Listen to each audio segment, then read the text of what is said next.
Bonjour à toutes et à tous, très heureux de vous retrouver pour cette nouvelle rencontre du cycle Paroles d'auteur. Nous revenons après quelques mois d'absence. Le micro est réglé très fort. Comme je suis seul à bord, je ne peux pas le régler autrement. Je vais essayer de changer de micro. Espérant que celui-ci est peut-être un peu moins fort. Alors, j'en profite pour vous donner tout de suite les prochains rendez-vous du cycle Paroles d'auteur, puisque maintenant ce n'est plus tous les premiers jeudis du mois et qu'il y a eu quelques mois d'interruption. Alors, prochain rendez-vous, c'est le jeudi 19 avril. Nous nous intéresserons aux microbes qui construisent les plantes, les animaux et les civilisations avec Marc-André Sellos. Ce sera autour de son livre « Jamais seul » paru chez Actes Sud. Et puis le jeudi 17 mai, donc jeudi 17 mai, le mois suivant, nous nous intéresserons à la probabilité qu'existent des extraterrestres avec plusieurs scientifiques qui viendront nous en parler. Titre de l'ouvrage « Où sont-ils les extraterrestres et le paradoxe de Fermi » paru chez CNRS Éditions. Ça, ce sera donc le 17 mai. Mais aujourd'hui, nous avons le plaisir de recevoir Philippe Charlez pour son livre « Croissance, énergie, climat, dépasser la quadrature du cercle » aux éditions de Beug. Philippe Charlez est ingénieur des mines et docteur en physique, expert des questions liées à l'énergie. Il travaille dans l'industrie pétrolière depuis 1982. Plus précisément, c'est pour le groupe Total que vous travaillez, mais je précise, et puis vous aurez l'occasion d'ailleurs peut-être de le dire pendant cette rencontre, que ce livre, vous l'avez écrit sur votre temps libre et il a été relu par Total, donc ce n'est pas au nom de Total que vous vous exprimez ici ce soir et que vous exprimez dans ce livre. Alors ce livre, il nous donne des clés pour comprendre ce qui constitue sans nul doute le principal défi du XXIe siècle, à savoir la transition énergétique. Comment satisfaire une demande en énergie toujours plus importante, avec une population mondiale grandissante, et puis des pays qui souhaitent tous assurer leur croissance économique. Et puis d'un autre côté, donc ça c'est un peu la quadrature du cercle, puisque de l'autre côté, il y a les scientifiques qui tirent la sonnette d'alarme et qui nous somment de réduire nos émissions de gaz à effet de serre pour éviter un emballement climatique et un bouleversement climatique trop important, même si on sait déjà que la température va s'élever un petit peu en moyenne sur le globe. Alors, vous faites un état des lieux précis, documenté, accessible. Votre démarche est à la fois historique et scientifique. Vous abordez aussi des questions économiques et géopolitiques. C'est très complet sans être indigeste. C'est ce qui rend la lecture de votre ouvrage vraiment intéressante. Et vous identifiez alors les leviers sur lesquels il serait possible d'agir. Vous démontez aussi quelques idées reçues. Vous dénoncez aussi quelques fausses bonnes idées. On aura l'occasion d'en évoquer quelques-unes dans cette rencontre. Si bien qu'en refermant votre livre, à la fois, on le savait déjà, mais on est encore plus convaincu que le problème est très complexe, interconnecté, avec de multiples facteurs, mais on est aussi, on sort au bout du tunnel. On n'est pas complètement désespéré, on se rend compte qu'en prenant le problème par le bon bout, il y a quelques lueurs d'espoir, il n'y a aucune raison de complètement désespérer. Qu'est-ce qui vous a donné envie, Philippe Charlez, d'écrire ce livre ? Alors je vais répondre deux choses. C'est d'abord ma passion pour l'énergie, puisque je suis, je vais dire, dans le domaine de l'extraction. Pratiquement, je suis tombé dedans à 18 ans, puisque j'ai fait des études d'ingénieur des mines. Alors à l'époque, je suis d'origine belge en fait, donc j'ai fait mes études en Belgique, et donc à l'époque, ingénieur des mines, c'était essentiellement concentré sur l'extraction du charbon. Et puis après, l'extraction minière aujourd'hui, c'est extrêmement large, et donc le pétrole n'est pas solide, c'est un fluide, mais c'est quand même de l'extraction minière. Donc ça, c'est ma première passion pour l'énergie. Et ma deuxième passion, c'est l'écriture, et également ma passion pour l'histoire. Et donc, quand vous mêlez l'énergie, l'écriture et l'histoire, vous pouvez faire beaucoup de géographie, beaucoup de géopolitique. Et donc, j'ai essayé de rassembler tout ça dans un témoignage qui est quand même relativement axé sur la donnée et la démonstration, pour essayer de montrer est-ce que croissance, énergie, climat, je peux ou pas dépasser la quadrature du cercle. Donc disons que à la fois ma passion pour l'écriture et pour l'énergie. Quadrature du cercle, c'est le sous-titre de votre ouvrage, Dépasser la quadrature du cercle. il s'applique particulièrement à ce thème, hein, la quadrature du cercle. Peut-être que vous voulez en dire deux mots. Alors, oui, donc en fait, la quadrature du cercle, c'est un des plus vieux problèmes de mathématiques, donc c'est l'impossibilité de tracer un carré qui a la même surface qu'un cercle, puisque si vous prenez un cercle de rayon 1, le côté du carré qui serait équivalent à la surface du cercle, si vous égalez les deux surfaces, c'est racine de pi. Et comme pi est un nombre transcendant avec une infinité de décimales, on ne peut jamais trouver la surface d'un carré qui est égale à la surface d'un cercle. Et donc, la quadrature du cercle, dans le langage commun, ça veut dire un problème insoluble. Donc, si je m'étais arrêté croissance, énergie, climat, la quadrature du cercle, ben, je veux dire, on s'en serait arrêté là, puisque je vous aurais dit, les trois mots sont impossibles à concilier, impossibles à résoudre, et on s'en arrêtait là. Et donc, effectivement, j'ai essayé de regarder comment arriver à dépasser cette quadrature du cercle, et vous verrez au fur et à mesure de l'interview qu'on la rencontre assez souvent. Oui, c'est vrai. Souvent, on se dit, ah oui, mais alors là, on pensait que c'était une bonne idée, mais si on prend tel paramètre en jeu, ça ne colle plus. Quels sont justement les paramètres qui influencent notre consommation en énergie? Il y en a plusieurs, il y en a certains sur lesquels on peut agir, d'autres moins. Hein.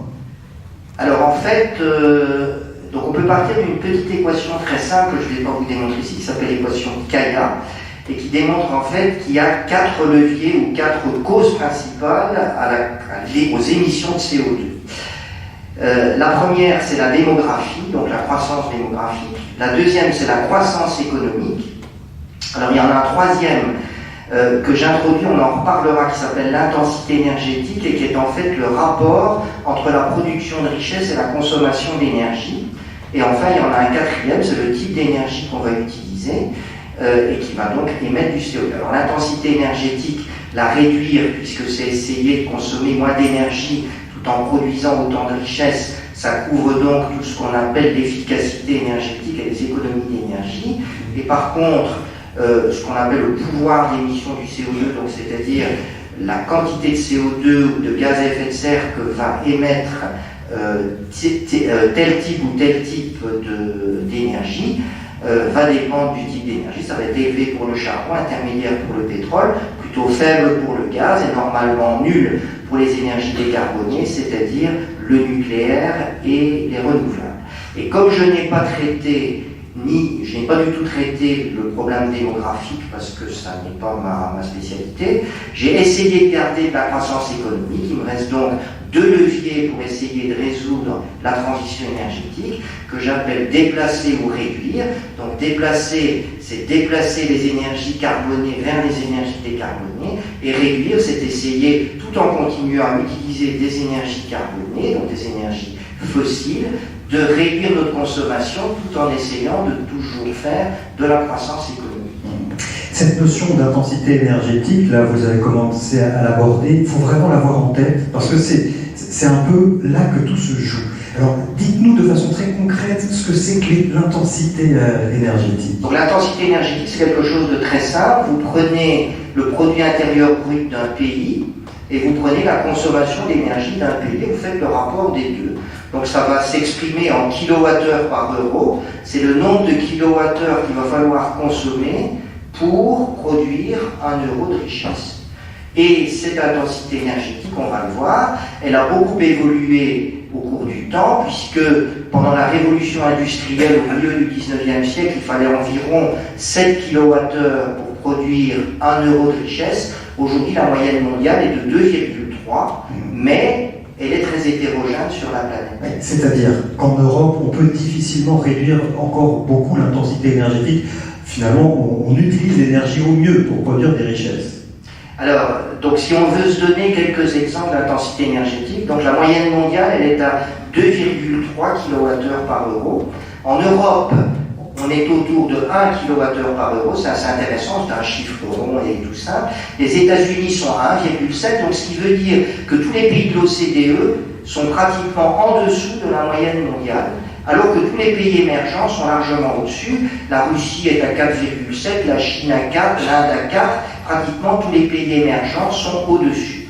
Et donc ça signifie que les grandes réserves d'intensité énergétique, puisque plus elle est faible, mieux c'est, puisqu'on consomme moins d'énergie pour produire une quantité équivalente de richesse, se trouvent essentiellement dans les pays émergents, non dans les pays de l'OCDE, et on peut presque considérer qu'à 1 kWh par euro, très difficile de descendre en dessous, hein, le dernier kilomètre du marathon est toujours le plus difficile, ce qui signifie qu'en relatif par rapport aux pays émergents, on peut presque considérer que nous avons terminé notre transition énergétique. Ouais.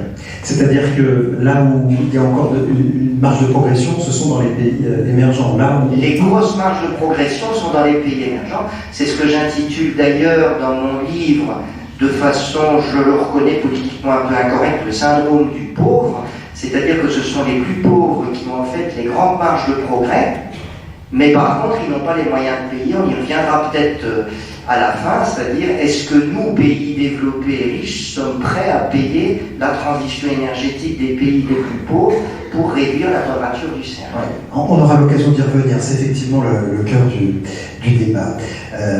Un petit point sur les énergies fossiles aujourd'hui. Où en sont les stocks, les réserves, aussi bien pour le gaz, pour le charbon que pour le pétrole?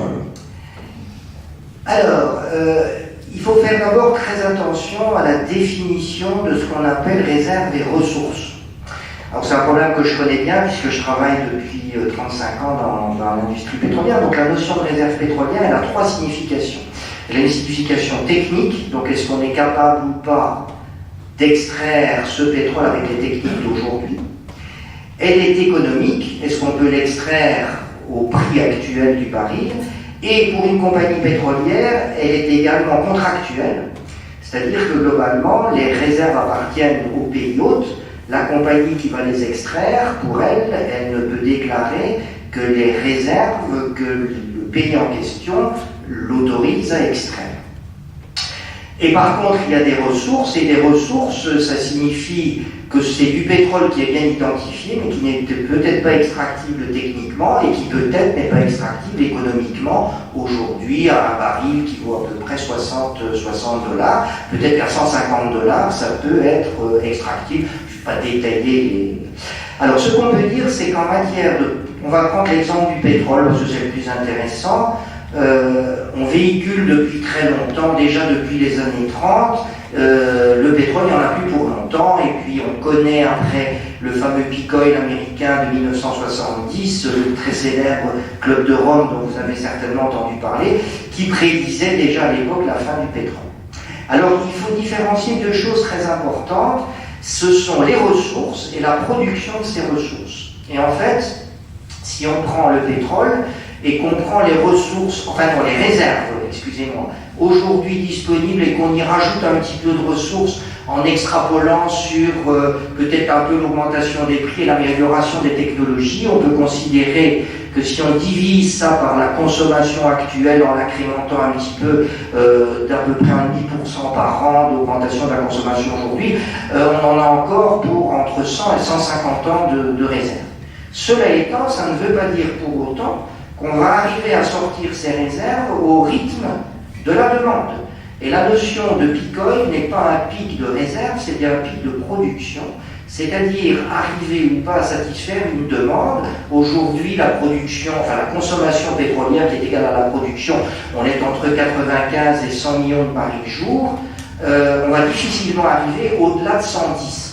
Et donc ça veut dire qu'à 110, on arrive à ce qu'on appelle un peak oil, mais il restera encore pendant des années énormément de pétrole.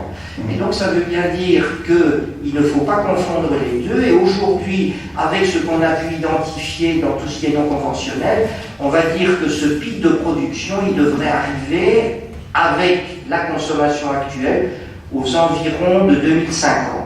Donc, pas de problème de production jusqu'en 2050, et quant à la durée des ressources, elle est largement au-delà de 2130, 2150, et on va dire que pour le gaz et pour le charbon, c'est encore un petit peu plus long. Oui. Donc pas de pénurie, mais peut-être des problèmes de production. Oui, alors pas de problème, pas de pénurie, mais par contre des émissions de gaz à effet de serre en veux-tu, en voilà, dans ces ressources. Quelles sont celles entre pétrole, gaz, charbon, quelles sont celles qui émettent le plus de CO2? Alors c'est pas compliqué, plus vous avez de carbone dans une énergie carbonée, plus vous émettez du CO2, plus vous avez d'hydrogène, plus vous émettez de l'eau, un H2O que vous brûlez et que vous combiné avec l'oxygène.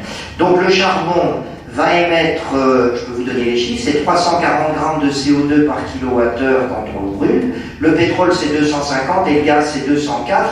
Donc on va dire qu'entre à quantité d'énergie équivalente, entre le charbon et le gaz, on va diviser en brûlant plutôt du gaz que du charbon les émissions par deux. Et surtout, quand vous passez du pétrole au gaz, il ne faut pas voir que les émissions, il faut voir aussi la pollution, c'est-à-dire que le gaz n'émettra pas de particules contrairement au pétrole. Donc le gaz a beaucoup d'avantages par rapport au charbon et au pétrole, mais il continue à émettre du CO2. Donc le charbon, ça reste le pire du pire. Et quand on sait qu'en Chine, on se sert, j'ai plus le chiffre exact, mais 75% pour faire l'électricité, 75% de la production électrique, c'est du charbon. Absolument. Là, il y a une marge de progression pour le coup. Alors, il y a une énorme marge de progression. Donc, il faut savoir que 47% de l'énergie qui est à l'entrée des centrales électriques, c'est du charbon aujourd'hui.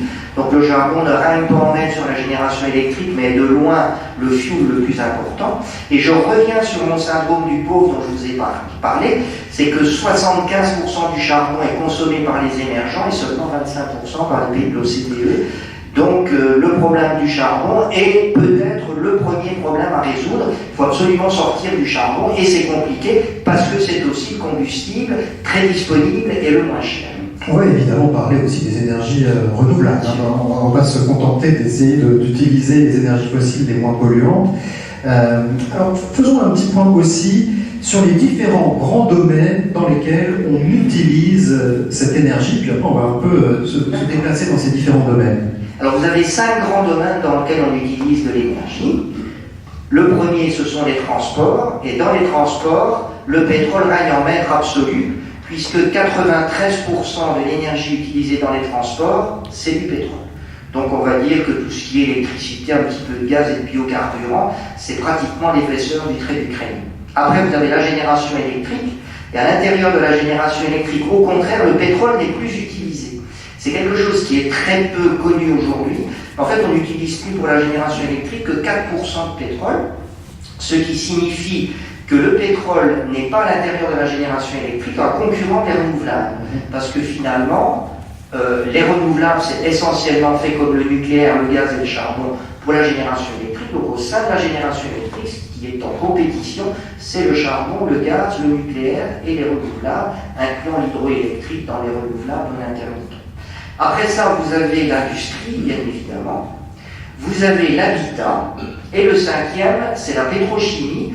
Alors la pétrochimie, c'est très particulier parce que les fossiles ne sont plus utilisés comme une énergie, mais comme une matière première. Donc c'est-à-dire, donc la pétrochimie, c'est tout ce qui est à la base de la fabrication des plastiques. Et l'ingrédient de base pour fabriquer des plastiques, c'est soit du pétrole, soit du gaz. Donc on va fabriquer avec le pétrole ou le gaz de l'éthylène, et puis après du propylène et du polypropylène, qui sont des ingrédients de base de tous les plastiques que nous avons autour de nous. Il y en a plein dans cette salle, nos iPhones, tout ce que vous voulez.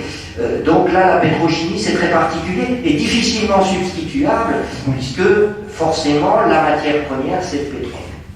Et d'ailleurs, des fois, on se dit, on ferait bien d'utiliser moins de pétrole pour l'énergie, pour le transport, et garder cette matière première. Quand on aura plus, on ne pourra plus faire tous ces plastiques et tous ces... Enfin, on fait des médicaments. Enfin, la pétrochimie, on utilise beaucoup de choses, du pétrole. Toutes les capsules gélules de médicaments, c'est du plastique digérable, si j'ose dire. Ce sont des polymères qui sont à base de produits pétroliers et gaziers. Alors, on va en prendre quelques-uns de ces grands domaines de la consommation énergétique. Vous évoquiez le transport. Alors, dans le transport, il y a le train. Le train, c'est quasiment électrique aujourd'hui. On va oublier le train, ça n'est que 5% de l'énergie consommée dans les transports. Et on va dire que le train, il y a longtemps qu'il est électrifié. Il y a encore quelques pays émergents. Il y a des locomotives qui roulent au fioul. Mais je veux dire, on va l'oublier. On va l'oublier. L'avion, alors, avion, chose intéressante que j'ai appris en lisant votre livre, évidemment, c'est du carburant. Vous avez l'air de dire, malgré les expériences comme SolarImpulse, que c'est quand même du carburant pour longtemps. On a du mal à voir un avion électrique, un avion de ligne électrique. Mais quand même, vous dites, en 50 ans, ils ont baissé de 80% leur consommation en carburant. Oui, absolument. Les économies de carburant dans l'aviation est tout à fait majeure. par rapport à des constructions et des efficacités de moteur essentiellement. Donc disons que l'avion ne peut pas faire grand chose aujourd'hui. Solar Pulse, qui est une invention absolument magnifique, c'est quand même une personne à 70 km/h, donc on est quand même très loin de faire voler un Airbus A380 avec du solaire. Alors il y a quelques idées que je développe. Il y a notamment le moteur hybride, donc c'est-à-dire que vous pouvez rouler sur la piste à l'électricité et puis après décoller au fioul. Alors le moteur hybride, d'ailleurs c'est la même chose pour les voitures, j'en profite de l'occasion de dire que l'avantage c'est que vous avez à la fois l'électricité et le thermique. Le gros problème c'est que à faible vitesse et en ville vous allez rouler sur l'électricité, à vitesse plus importante et en grand trajet vous allez rouler sur le moteur thermique, mais comme les batteries ça pèse 300-400 kg, vous allez augmenter le poids de la voiture et donc quand vous allez l'utiliser en thermique, vous allez consommer beaucoup plus. Et donc on trouve le problème pour l'avion, c'est que l'avion va économiser du carburant en roulant à l'électricité sur la piste, mais il va en consommer plus en l'air parce qu'il est plus lourd. Bon, alors puisque vous abordiez la voiture électrique, au final, c'est une bonne idée ou dans quelles circonstances ça trouve grâce à vos yeux? Donc j'ai beaucoup travaillé sur les chiffres de la voiture électrique, donc j'en arrive à une conclusion absolument sans appel, c'est que la voiture électrique est et restera une citadine. C'est une excellente solution pour les villes, c'est-à-dire que la voiture, globalement, elle a un gros avantage, c'est qu'elle n'émet pas de gaz à effet de serre en utilisation. Mais on va voir qu'en fabrication, elle peut en émettre énormément parce que la fabrication des batteries est extrêmement demandeuse d'énergie et donc émetteuse par construction de CO2.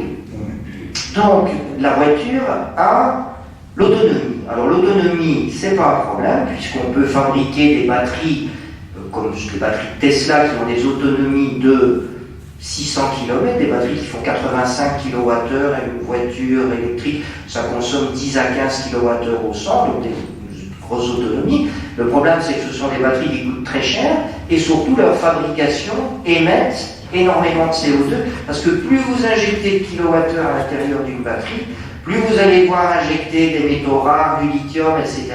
et plus ça va être énergétivore. Donc les batteries pour les citadines sont moins consommatrices. Donc batterie Tesla, 85 kWh, ça va émettre environ 7 à 8 tonnes de CO2 et pour compenser ces émissions avec une voiture thermique, il va falloir, d'après mes calculs, que vous fassiez 150 000 km avec la Tesla. Et comme la durée de vie d'une batterie, c'est 60 000 km, en fait, une batterie avec les techniques actuelles de Tesla, ça émettra plus de CO2 qu'une voiture thermique. Par contre, une petite voiture de ville qui va faire 10 à 15 kWh et avoir une autonomie de 150 km, alors là, le kilométrage de compensation est beaucoup plus raisonnable et c'est beaucoup plus important. Donc, première raison de faire une citadine. La deuxième raison, c'est le temps de charge. Alors le temps de charge, encore une fois, c'est pas un problème. Il suffit de mettre, je vais dire entre guillemets, un tuyau suffisant. Donc si vous avez une prise dont la puissance est suffisante, vous allez charger votre voiture très rapidement. Donc si vous prenez une Tesla, toujours avec mes 85 kWh, et que vous voulez la charger en 2 minutes, donc 2 minutes, c'est à peu près le temps que vous allez mettre pour remplir le réservoir de votre voiture quand vous descendez sur la Côte d'Azur en juillet, que vous voulez arriver le plus rapidement possible, passer le moins de temps possible à la pompe à essence, mais il va falloir des prises d'1 mégawatt. Alors qu'aujourd'hui, les prises électriques des voitures, des autolibres, etc., c'est 3 kW. Des voitures, enfin des prises d'1 mégawatt et tout le monde voulant charger en 2 minutes, là, ça va avoir l'effet contraire, vous allez passer vos vacances sur le parking de l'autoroute. Ça, c'est sûr, vous allez faire sauter le réseau immédiatement. Donc, on voit à nouveau que la voiture électrique, c'est fait pour des faibles autonomies et des longs temps de charge. C'est fait pour charger sa voiture la nuit quand on ne consomme pas beaucoup d'électricité, voire au bureau durant la journée, et utiliser ça en ville. Donc, c'est pour ça que je considère aujourd'hui que l'électricité n'est pas une bonne solution pour les routiers à longue distance. Donc, pour la voiture, selon vous, le pétrole reste incontournable et pour longtemps? Alors oui, mais cela étant, on a des marges énormes de réduction de la consommation des voitures thermiques. Aujourd'hui, les voitures thermiques, elles vont, donc quand je parle voiture thermique, c'est voiture à essence. Une voiture à essence, ça consomme, ou diesel, ça consomme en moyenne sur longue distance du 6 litres au 100. Et en fait, on a toute la technologie, à la fois technologie et comportement d'ailleurs, pour consommer du 2, entre 3 et 2 litres au 100. Ce qui diminuerait la consommation dans les transports par un facteur 3. Et d'ailleurs, on peut signaler de ce côté-là que nos deux constructeurs automobiles ont des stratégies tout à fait différentes.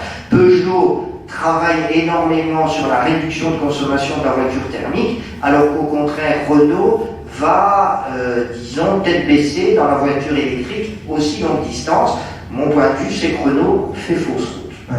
C'est quand même assez contre-intuitif, hein, parce qu'en fait, vous nous dites, si on veut émettre moins de CO2, il faut continuer à rouler, certes avec des voitures un peu adaptées, mais il faut continuer à rouler avec du pétrole et pas se mettre à l'électrique.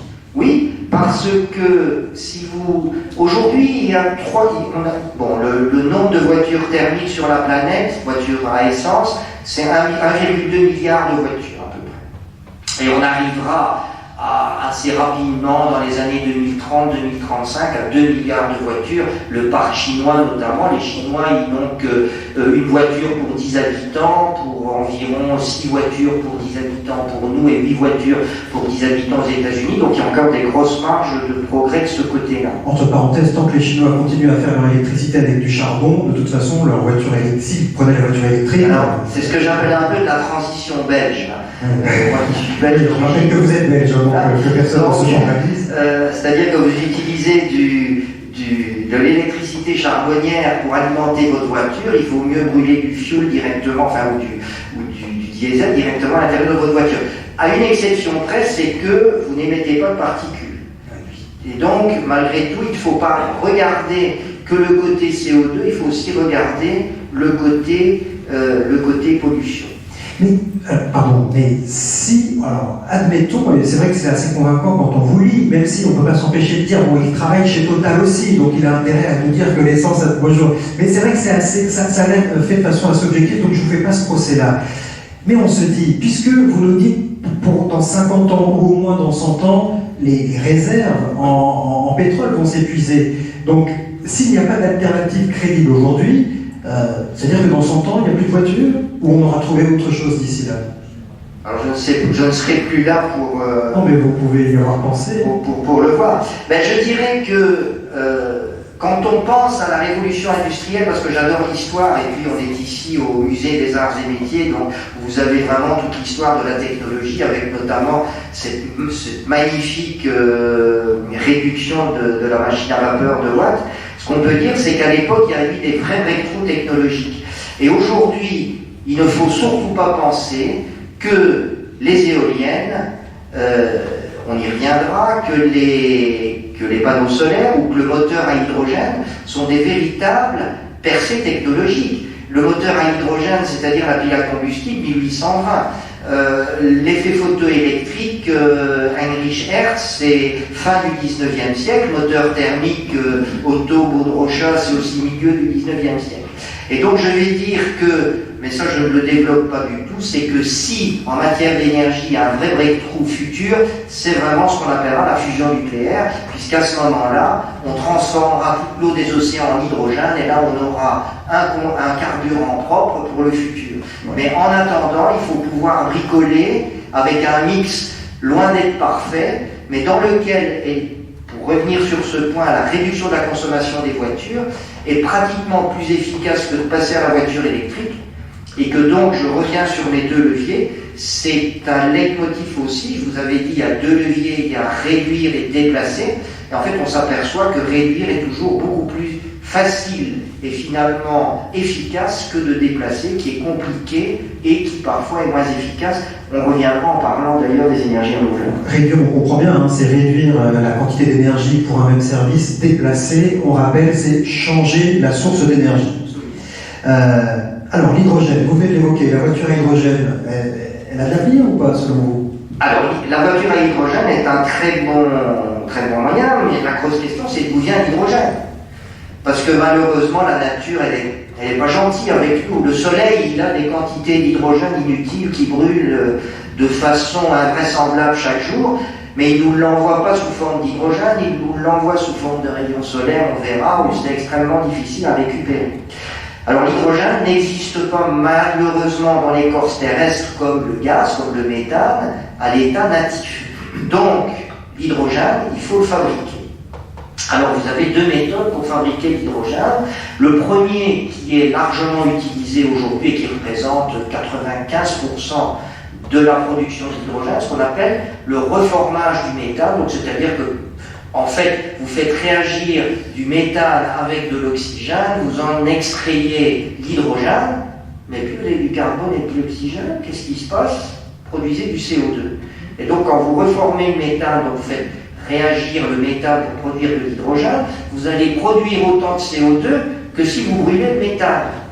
Donc là, c'est encore de la transition belge, hein, vous êtes d'accord avec moi? Il y a quand même même si on règle pas le problème de CO2, on règle le problème de la pollution dans les villes, parce qu'une voiture à hydrogène en ville ne fait plus de oui, je pourrais faire des voitures directement avec du gaz, et là je résous aussi le problème de le gaz, le méthane, ne produit pas de particules, donc il est relativement propre. Donc je ne résous pas mon problème de CO2 en reformant le...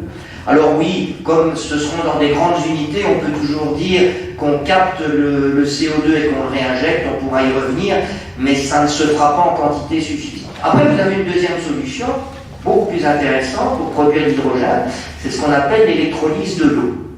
Donc en fait, vous faites passer un courant électrique bien connu à l'intérieur d'un réservoir d'eau, et le courant électrique il va casser l'eau, c'est H2O, il va casser la molécule d'eau avec de l'oxygène d'un côté et de l'hydrogène de l'autre. Vous allez avoir la fameuse cathode, l'anode, vous allez produire l'oxygène à l'anode et l'hydrogène à la cathode. Et donc là, on a de l'énergie renouvelable qu'on n'utilise pas tout le temps. Pourquoi pas récupérer cette énergie éolienne ou solaire et l'injecter dans des hydrolyseurs pour produire de l'hydrogène. Et là, ça reste une bonne solution, et c'est d'ailleurs une des méthodes de stockage. Quand on parle de stockage d'électricité, c'est un abus de langage parce qu'on ne stocke pas l'électricité, on transforme l'électricité en une autre forme d'énergie qu'elle est stockable, et c'est un moyen de stockage qu'on appelle le power to gas. Donc, soit vous produisez de l'hydrogène que vous stockez, soit vous réinjectez une petite partie d'hydrogène, 8 à 10%, dans les tuyauteries de gaz et vous brûlez l'ensemble, et au lieu de brûler 100% de méthane, vous allez produire du CO2, vous allez brûler 90% de méthane et 10% d'hydrogène. Donc effectivement, la voiture à hydrogène a un avenir, mais surtout avec de l'hydrogène produit à partir de l'électrolyse de l'eau, mais vous ne pourrez pas produire du méthane pour alimenter 1,2 milliard de voitures à l'hydrogène. Ça restera une part, encore une fois, cette part-là, ce sont des voitures thermiques. Ce qu'il faut bien garder en tête à chaque fois, c'est que l'hydrogène, comme l'électricité, ce sont des énergies secondaires, c'est-à-dire qu'on n'a pas de gisement dans la nature d'électricité, sauf à capter les éclairs, on ne sait pas encore le faire, et donc il faut toujours le produire et avoir une source d'énergie en amont. Et c'est là que je reviens, je fais une petite parenthèse historique, donc sur vraiment le génie de Michel Faraday, hein, qui était un physicien bien connu au début du 19e siècle et qui a découvert, en fait, il a découvert comment fabriquer l'électricité. Je l'admire beaucoup parce qu'il travaillait dans l'invisible. Donc c'est en faisant tourner, et la machine est aussi ici, je crois, au musée des arts et métiers, qu'en faisant tourner un disque métallique à l'intérieur l'entrefer d'un électroaimant, il a montré que c'était comme ça qu'on produisait un courant électrique, et aujourd'hui le générateur électrique des grandes centrales n'est basé que sur ce principe de l'induction électromagnétique de Faraday. Et donc pour répondre à votre question, oui, effectivement, l'électricité d'ailleurs n'est même pas une énergie, c'est un vecteur de transport d'énergie. Ouais. Allez, on fait le tour des solutions auxquelles on pense pour essayer de remplacer les carburants actuels, les biocarburants. Là aussi, vous dites que c'est une fausse bonne idée. Ah, ça j'aime pas. Alors, il faut nous expliquer. Très rose en apparence, mais loin d'être vert, je dirais. Ben, il n'y a pas de secret. La nature, pour fabriquer un baril de pétrole, elle met 100 millions d'années. Parce que ça doit être maturé, chauffé, etc. C'est transformer des plantes et des débris végétaux en carburant. Quand on fait du biocarburant, on fait un petit peu la même chose, simplement on va extraire les quelques gouttes d'huile qu'il y a à l'intérieur d'une graine, à l'intérieur, etc. Je ne sais pas si certains d'entre vous ont déjà été au Maroc et vu comment on fabriquait l'huile d'argan. Et donc vous avez des grosses graines d'abord qu'il faut déjà récupérer, il faut avoir cultivé les graines de l'argantier, et puis vous avez des dames qui produisent des toutes petites quantités d'huile avec d'énormes quantités d'amandes en fait. Donc ce qui veut dire que vous en extrayez réellement l'essence, un petit peu comme dans le passé on extrayait l'essence de rose pour fabriquer les parfums. Ben, les biocarburants c'est ça, donc c'est-à-dire que vous avez effectivement des carburants qui sont issus des plantes et on pourrait croire que c'est neutre du point de vue carbone, mais si on travaille sur l'ensemble du cycle de vie, donc c'est-à-dire qu'on commence au début de la culture et on va jusqu'à la fin du carburant, ben on remarque que pour produire 1 litre de biocarburant, il faut dépenser 0,9 litres de pétrole. Donc finalement, comme vous le voyez, c'est très inefficace. Alors comme on se concentre uniquement sur l'utilisation, à ce moment-là, ok, mais il ne faut pas oublier derrière toute la fabrication qui demande énormément, qui est très énergétivore en fait. Alors maintenant, on s'attaque alors évidemment, dans la dernière partie de la discussion, je vais passer parmi vous pour que vous puissiez poser vos questions. Si certaines réponses ne vous ont pas convaincu ou si vous avez envie de défendre certains types d'énergie, ce sera l'occasion d'en discuter. Passons à la génération électrique, puisqu'on disait que cette électricité, il faut la produire, et là encore, il y a bien des solutions pour produire l'électricité. Comment elle est produite, cette électricité, majoritairement dans le monde aujourd'hui? Alors il faut savoir que majoritairement l'électricité, la source de l'électricité, c'est la mécanique. On revient au disque de Faraday, c'est-à-dire que je dois faire tourner mon disque à l'intérieur d'un électroaimant. Ben, pour faire tourner mon disque, je ne vais pas le tourner à la main, je vais utiliser derrière une machine à vapeur ou bien une turbine à gaz. C'est ce qu'on appelle une turbine à vapeur ou une turbine à gaz. Et pour faire tourner ma turbine, j'ai besoin de vapeur que je dois chauffer. Et le gros problème, c'est qu'entre l'énergie que je vais dépenser à l'entrée et l'électricité en termes d'équivalent énergétique que je vais récupérer à la sortie, j'ai une déperdition phénoménale qui est égale environ à 65%. Donc c'est-à-dire que globalement, pour allumer une lampe électrique ou pour allumer une unité d'électricité, pour fabriquer une unité d'électricité, je vais impunément gaspiller 3 unités d'énergie primaire, 3 wagonnets de charbon, 3 bouteilles de gaz ou 3 barils de pétrole. Donc ce qui veut dire qu'il faut avoir conscience que la génération électrique, d'abord, c'est un gaspillage éhonté. Alors pour fabriquer cette électricité brûlée, donc j'ai d'abord la méthode thermique. Donc qu'est-ce que j'ai? Pour faire tourner ma turbine, je vais produire de la vapeur, et pour ça je peux brûler du charbon, du gaz, du pétrole, ou bien utiliser la réaction d'un réacteur nucléaire, mais qui ne fait en fait que chauffer de l'eau. Donc ma réaction nucléaire produit de la chaleur qui va chauffer de l'eau, produire de la vapeur et faire tourner ma turbine avec un rendement toujours aux environs de 35%. Après, j'ai d'autres ingrédients pour faire tourner ma turbine. Donc la première, c'est une chute d'eau, c'est ce qu'on appelle l'hydroélectricité, avec là un excellent rendement parce qu'en fait, toute l'énergie potentielle de la chute d'eau va se transformer en électricité, j'ai un rendement pratiquement de 100%. Bon, le problème, c'est que l'hydroélectricité, qui est probablement la meilleure façon pour fabriquer de l'électricité, devant des sites particuliers en montagne notamment, des barrages, et pratiquement, on va dire qu'en Europe occidentale, tous les grands sites possibles sont pris, sont installés depuis déjà longtemps, donc il n'y a pas d'extrapolation.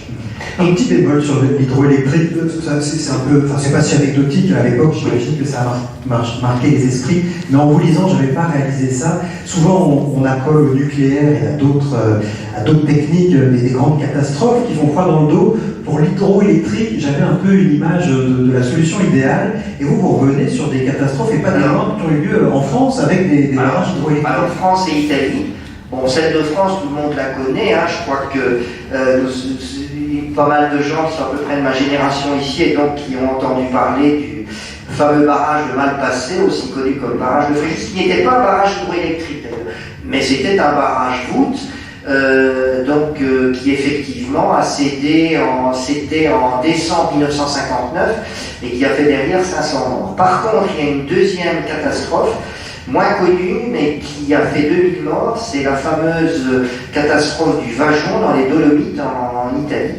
Alors si vous voulez la voir, je vous conseille de regarder un film qui s'appelle La folie des hommes, avec Daniel Auteuil à l'époque et Michel Serrault, qui retrace cette histoire. Donc c'est en fait le barrage n'a pas cédé, c'est le flanc de montagne qui s'est écroulé, qui est tombé dans le lac a débordé, le barrage est toujours intact, et la vague est tombée et a tué 2000 personnes dans la vallée, dans la cité de Longarone en Italie. Donc il y a eu ces deux grosses catastrophes, mais disons qu'aujourd'hui elles sont un peu oubliées. On va dire que l'hydroélectricité est quand même considérée comme très safe aujourd'hui. Oui, aujourd'hui c'est sûr, parce que j'ai confiance. Ouais. Sauf qu'on ne peut pas, en tout cas en Europe, mais peut-être dans d'autres régions de la planète, on pourrait augmenter. Alors il y a deux sources majeures d'hydroélectricité, c'est l'Afrique centrale et la région des Grands Lacs, et l'Himalaya. Donc c'est vrai que la puissance des torrents, j'ai eu l'occasion de faire un trek il y a 2 ans dans l'Himalaya, et je dois dire que la puissance des torrents, totalement inexploitée, mais très compliquée évidemment, compte tenu de la logistique est évidemment très compliquée. Mais par contre, dans les grands pays de l'OCDE, comme la France, la Suisse, l'Italie, l'ensemble des sites sont aujourd'hui à peu près tous occupés et saturés. La place du renouvelable. Alors, quand on parle de l'électricité, peut-être que je vais chercher l'interrupteur, on peut faire des économies, mais je sens que la pénombre est en train de tomber, je ne voudrais pas qu'on finisse dans le noir. Je vous laisse parler des renouvelables, et peut-être je vais quand même, malgré les économies à faire, trouver. Oui, donc si on revient à la rotation de ma turbine, donc vous pouvez la faire tourner avec du vent, vous pouvez la faire tourner avec les marées, ce qu'on appelle l'usine marémotrice. Il y en a une en France sur l'estuaire de la Rance.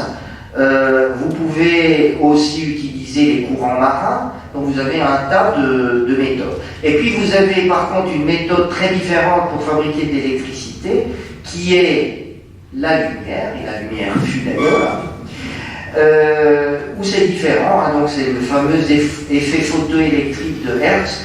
Ce sont des électrons qui arrachent, en fait c'est la lumière qui arrache les électrons à la matière et qui crée un courant électrique.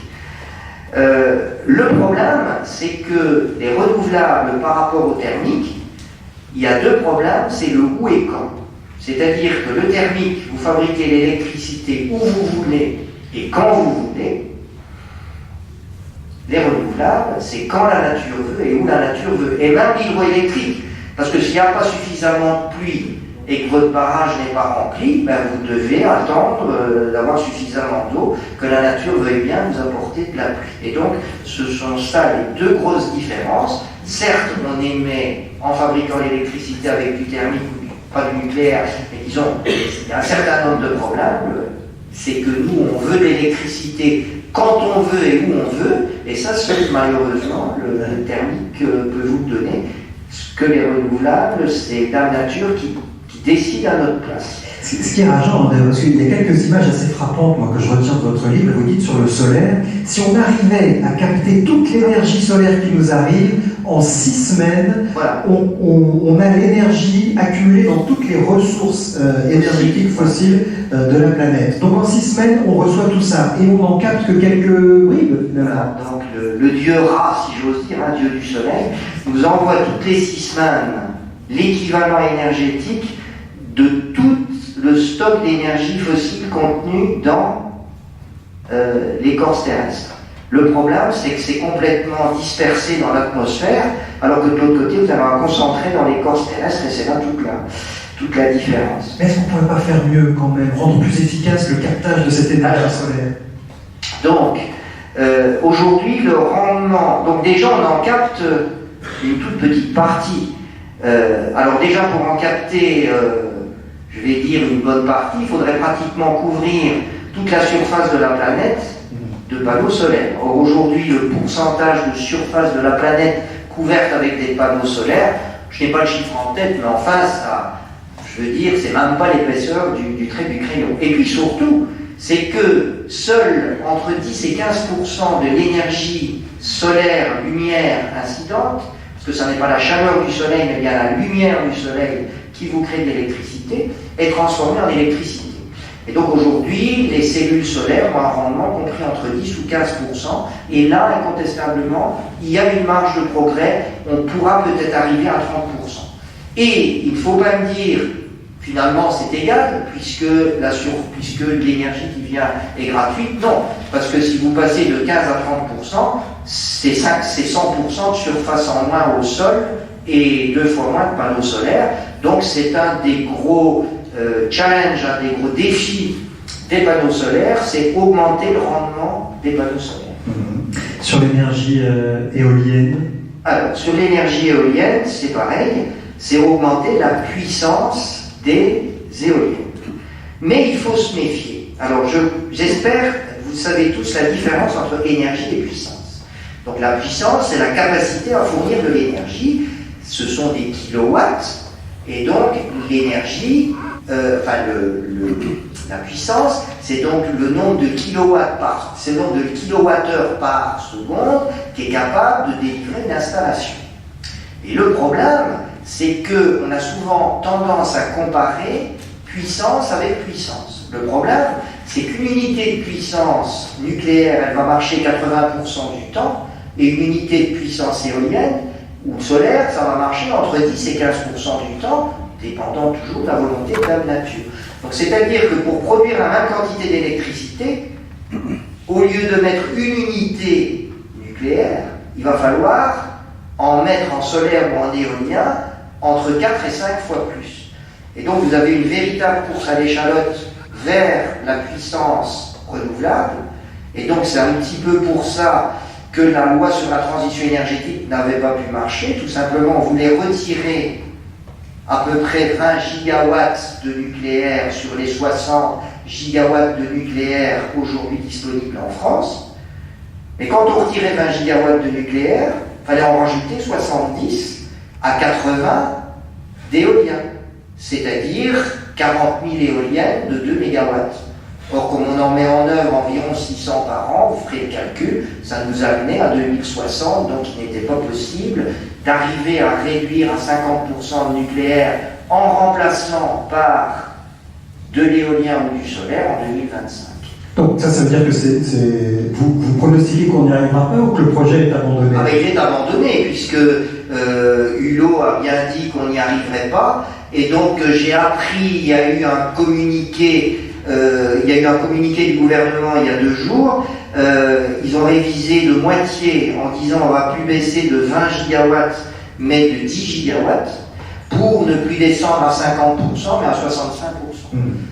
Et je crois que même réduire de 10 gigawatts, donc si je refais le calcul, si je veux de 10 gigawatts, donc ça va me faire quand même 15 000 éoliennes supplémentaires, va falloir y aller. N'oubliez pas qu'une éolienne, c'est 400 mètres cubes de béton et 150 tonnes d'acier.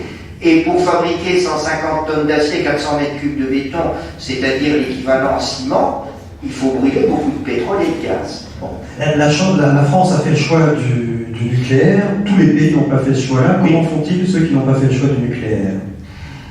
Alors, on a en Europe 2 exemples assez jolis, si j'ose dire. L'Allemagne, c'est tout ce qu'il ne faut pas faire, la Grande-Bretagne, c'est, je dirais, tout ce qu'il faut faire. Vous aviez Allemagne et Grande-Bretagne, 2 pays dont la génération électrique était essentiellement charbonneuse. L'Allemagne, l'un et l'autre, se sont dit on va essayer, et c'est très bien, d'augmenter la quantité de renouvelables. Mais l'Allemagne, pour faire plaisir à ses lobbies écologistes, a été sous pression et donc a voulu en même temps augmenter les renouvelables, mais réduire de façon très sensible le nucléaire. Et donc il n'y a pas eu de solution, il fallait un ami, ce que je dis toujours, c'est que les renouvelables ont besoin d'un ami non intermittent, et cet ami, ça ne pouvait être que l'ami historique allemand, c'est-à-dire le charbon, et même le charbon le pire, puisque c'est de la lignite. Et donc, résultat, c'est que les Allemands ont mis en œuvre 100 gigawatts, c'est-à-dire 1,5 fois le parc nucléaire français, et ont réduit leur gaz à effet de serre depuis 5 ans d'1%. Donc, on va dire peanuts. Les Anglais ont fait le choix contraire. ils étaient aussi très charbonniers. Ils ont rajouté du gaz et ils ont maintenu le nucléaire. Ils ont diminué leur génération charbonnière de 80%. Ils ont réduit leurs émissions de gaz à effet de serre de 25%. Je vous laisserai apprécier. Du coup, ils produisent leur électricité... Donc les Anglais produisent essentiellement leur électricité au gaz, au nucléaire et des renouvelables et pratiquement plus de charbon. Et les Allemands, c'est toujours 50% de charbon dans leur mix électrique. Le problème avec les renouvelables, vous l'avez dit, c'est qu'il faut stocker. Alors, on ne stocke pas vraiment l'électricité, hein. On n'a pas des piles géantes, des batteries géantes dans lesquelles on stocke l'électricité. Quelles sont les différentes méthodes que l'on a pour stocker l'énergie quand on ne l'utilise pas sous forme d'électricité produite par des éoliennes ou du solaire? Voilà, donc d'abord, je le répète, hein, c'est un abus de langage de dire qu'on stocke l'électricité. Donc, on ne stocke l'électricité qu'à l'intérieur de ce qu'on appelle un condensateur. Et le condensateur, il va vous rendre l'électricité en une fraction de seconde, donc c'est pas vraiment du stockage, parce que si vous stockez et qu'on vous dit de l'utiliser une seconde après, c'est pas vraiment du stockage. Le but du stockage, c'est le stocker pour le réutiliser quand vous en aurez vraiment besoin. Parce que de nouveau, on parle souvent des intermittences et du manque d'électricité à certains moments, mais il faut aussi parler du surplus d'électricité à d'autres moments, et donc c'est bête de perdre cette électricité. On a l'éolienne qui tourne, qui produit l'électricité, elle est perdue. Donc comment stocker cette électricité en la transformant en une autre forme d'énergie, puisque l'électricité en tant que telle est un vecteur de transport, ça ne se stocke pas. Alors le premier, bien connu, ça s'appelle le STEP, c'est tout simple. C'est utiliser l'électricité surabondante, donc par exemple pendant la nuit, où on en consomme beaucoup moins, pour faire tourner des pompes et relever l'eau d'un barrage qui a été utilisé et remplir en fait le lac du barrage. C'est quelque chose qui est utilisé en France assez couramment, qui est beaucoup utilisé aussi en Norvège, c'est assez intéressant parce que c'est un jeu de dupes entre la Norvège et le Danemark.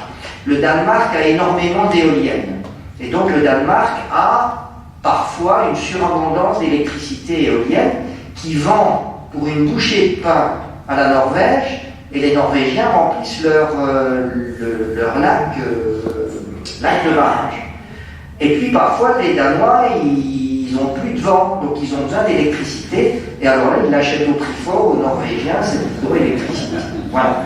Et comment ça se fait que des choses comme ça peuvent se mettre, des équilibres aussi déséquilibrés se mettent en place? Ah, si nous avions une Europe unie, peut-être, et que les règles étaient les mêmes partout, peut-être qu'effectivement, ça se serait équilibré, mais là, chacun joue sa carte personnelle. C'est pas anecdotique hein, ce que vous dites là, parce qu'effectivement, la fin du livre, vous êtes plus sur les considérations géopolitiques, et une partie de la solution, ça va aussi dans la coordination un peu des États. Alors je reviens quand même très rapidement sur les autres méthodes de stockage. Alors, vous avez ce qu'on appelle le volant d'inertie.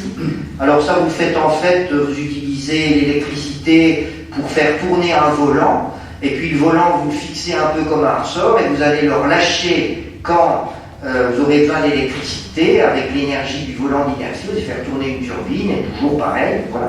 Après, vous pouvez comprimer du gaz, alors soit comprimer du gaz dans des réservoirs à gaz, soit comprimer du gaz dans le sous-sol. Ça se stocke dans le sous-sol, le gaz. Alors c'est pas du gaz, c'est de l'air en fait, hein, puisque voilà, et puis vous prenez l'air comprimé, au lieu de faire tourner votre turbine avec de l'eau, avec de la vapeur, vous la faites tourner avec de l'air comprimé. Après vous avez donc le power to gas, je vous ai expliqué, c'est utilisé avec l'hydrolyse l'électricité surabondante pour produire de l'hydrogène. Et puis vous avez les batteries. Donc les batteries, ça c'est pas vraiment du stockage d'électricité. Vous stockez vous transformez l'électricité en énergie électrochimique, c'est pas vraiment du stockage d'électricité. Enfin peu importe. Et puis voilà, donc l'électricité, la batterie, c'est ce que vous connaissez dans votre voiture, mais disons qu'encore une fois, si vous voulez stocker des grandes quantités d'électricité ou des grosses batteries, et puis déjà on a vu que la batterie de 85 kWh de la Tesla c'était émetteur de CO2, donc vous imaginez si on voulait stocker tous les besoins de la ville de Paris en électricité sous forme de batterie, enfin c'est pas raisonnable. Ça n'est pas raisonnable pour le moment où il y a peu de chances de trouver des solutions raisonnables dans ce domaine. Alors j'ai pensé une petite analogie qui est assez intéressante sur les renouvelables, parce que c'est souvent le reproche qu'on me fait, c'est de dire que tout ce que je dis sur les renouvelables c'est vrai, mais tout ça est vrai avec les technologies d'aujourd'hui, et puis demain on fabriquera des batteries sans émettre de CO2, on imaginera du stockage d'électricité à grande échelle, on réinjectera du CO2 de façon majeure, etc. Alors c'est vrai que la technologie, quand on regarde ce qu'on a aujourd'hui et ce qu'on avait il y a une centaine d'années, ça n'a rien à voir. Mais j'ai une petite analogie qui est assez intéressante.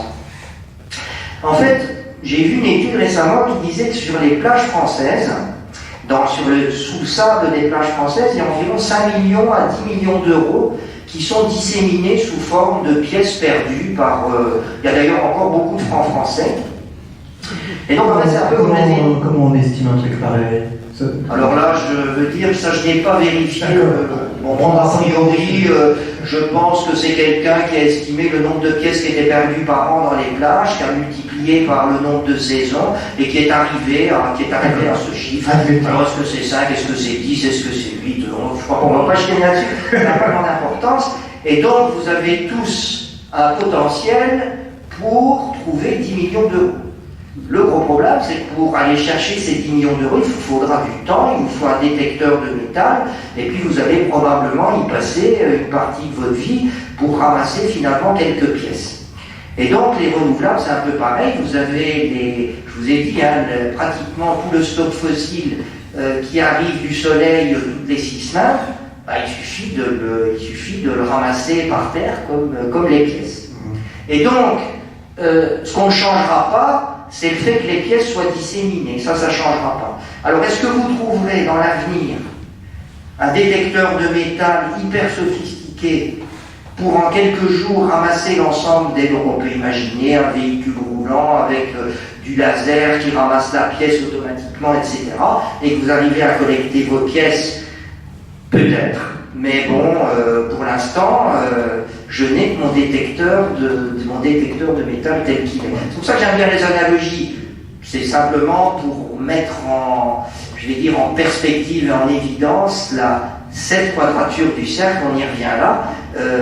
Les pièces et le détecteur de métal, il y a une vraie quadrature du cercle entre les deux. Alors un exemple aussi qui, quand on le connaît, semble aussi assez vertueux, on a envie d'y croire et de trouver que c'est une solution possible. Et vous, là aussi, là-dessus, vous revenez et vous dites, oui, mais c'est pas si formidable que ça.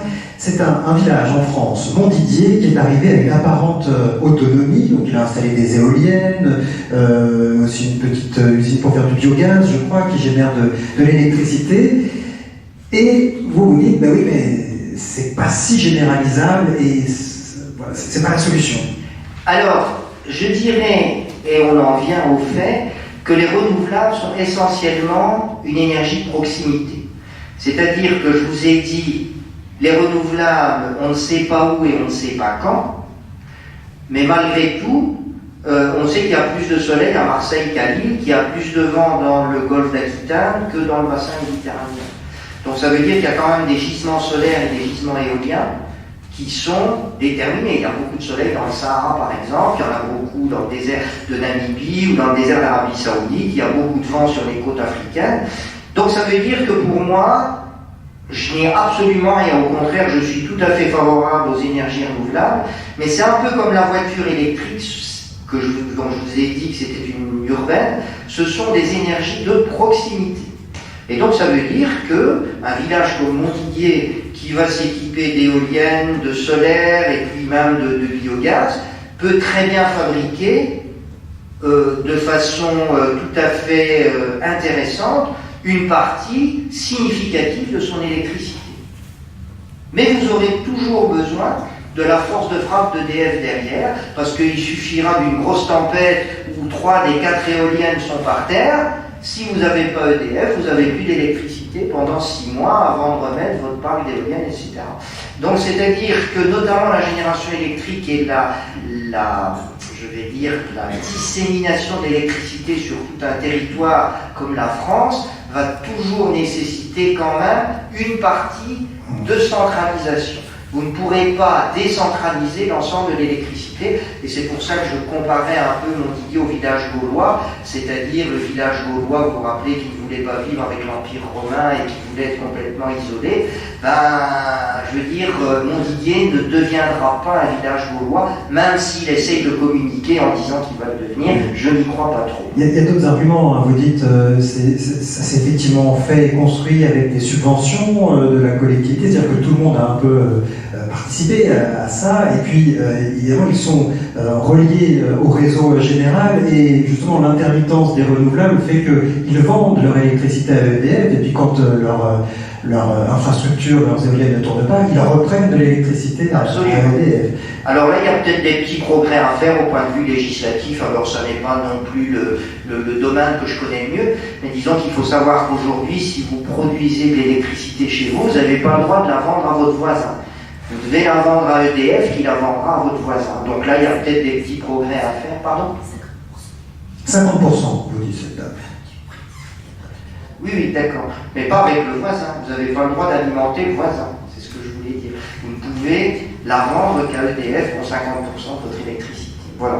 Et donc le village gaulois, on n'y est pas encore, mais oui, sur la décentralisation. Quand on dit tout le monde ne peut pas faire ça, est-ce que pour autant, ça ne veut pas dire que c'est pas une bonne chose que certains villages le fassent? Ça n'est pas généralisable, mais l'initiative reste bonne. Si je pense que la décentralisation de l'électricité, on va y aller progressivement, que de plus en plus de villes produiront une partie de leur énergie, et c'est très bien, mais vous aurez toujours besoin derrière d'un soutien d'énergie non intermittente, c'est-à-dire que globalement, là où il y a beaucoup de vent et beaucoup de soleil, vous aurez besoin de petites centrales nucléaires ou de petites centrales thermiques, et moins il y a de soleil et de vent, plus vous aurez besoin d'énergie non intermittente.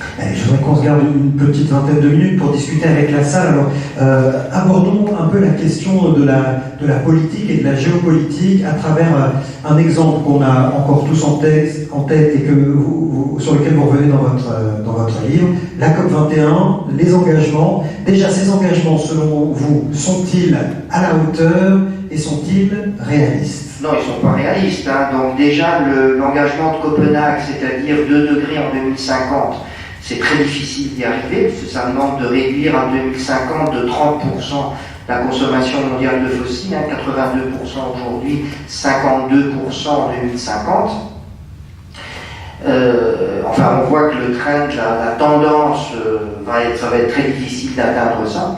Et en fait, la COP21 veut des objectifs beaucoup plus ambitieux, puisque c'est pas 2 degrés mais 1,5, et c'est pas 2050 mais c'est 2100. Et on a souvent vu le passage de 2 degrés à 1,5, on a rarement vu les passages de 2050 à 2100.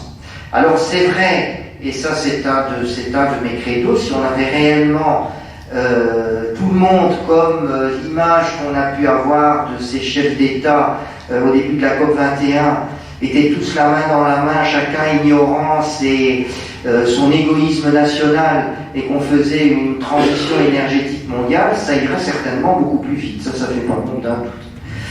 Oui, vous dites que vous donnez plein d'exemples, que l'on en connaît certains, d'autres sont plus inattendus. Vous donnez plein d'exemples où la géopolitique, on se rend compte, vraiment l'emporte sur l'environnement quand il y a des décisions à prendre pour des nations. Alors, est-ce que, au moins pour la COP21, ce dont il faut se satisfaire ou se féliciter, c'est que pour une fois, tout le monde a eu l'air de vouloir aller dans le même sens et de faire des concessions? Oui, enfin, sauf que depuis les États-Unis s'en sont tirés, ce qui n'est pas complètement anodin. Alors, disons que je compare un peu, oui, la COP21 est un gros progrès en ce sens que ça a quand même, disons, l'ensemble des chefs d'État de la planète ont reconnu la problématique.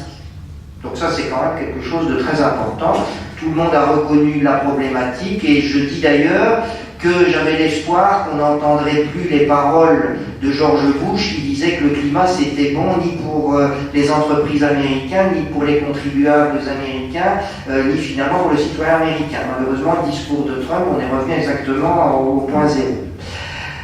Cela étant, j'appelle un peu en matière contractuelle la COP21 un accord cadre. C'est-à-dire, imaginez, vous passez un emprunt avec la banque, mais derrière, il n'y a pas d'échéancier de remboursement. C'est exactement la COP 21.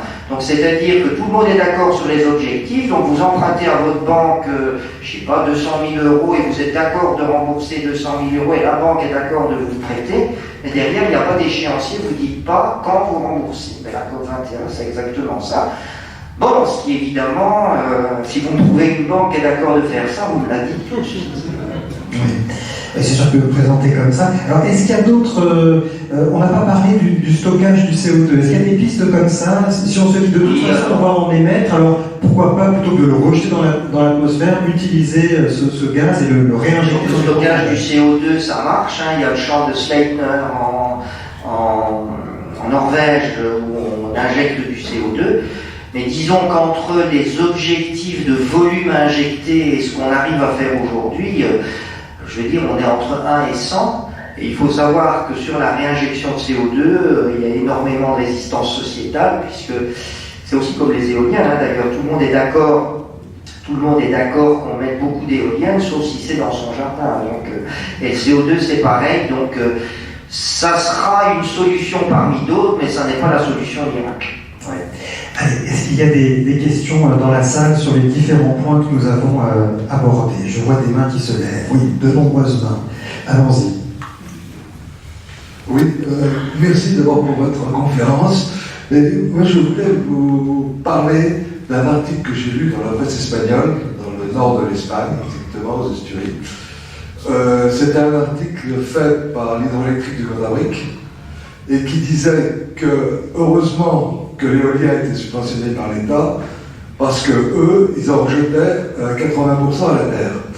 Et la raison qu'ils donnaient, c'est qu'ils étaient obligés de fournir de l'électricité tout le temps aux habitants, que les centrales qui fournissaient l'électricité étaient des centrales thermiques, que freiner une centrale, ça demande 7 ou 8 heures, la remettre en marche, ça demande 12 heures, et qu'ils n'avaient pas de prévision météorologique suffisamment fiable pour leur permettre de baisser la production de thermique, et que donc, de temps en temps, ils avaient 20% qu'ils arrivaient à utiliser, sans risquer de mettre en péril l'alimentation des habitants. Alors, je voulais savoir ce que vous en pensiez. Je veux dire, c'est même pas une question, hein, c'est un témoignage qui vient conforter ce que je... Mais est-ce que c'est des cas de figure fréquents? Ça paraît énorme hein, de dire on a implanté des éoliennes et finalement 80% de l'énergie produite est envoyée dans la Terre. Est-ce que c'est si fréquent que ça? Oui, sauf à tirer des lignes partout. Hein. Vous avez le cas en Allemagne, puisque le vent est sur la Baltique et c'est là que se trouvent les éoliennes, mais les besoins d'électricité sont essentiellement dans la Ruhr et en Bavière.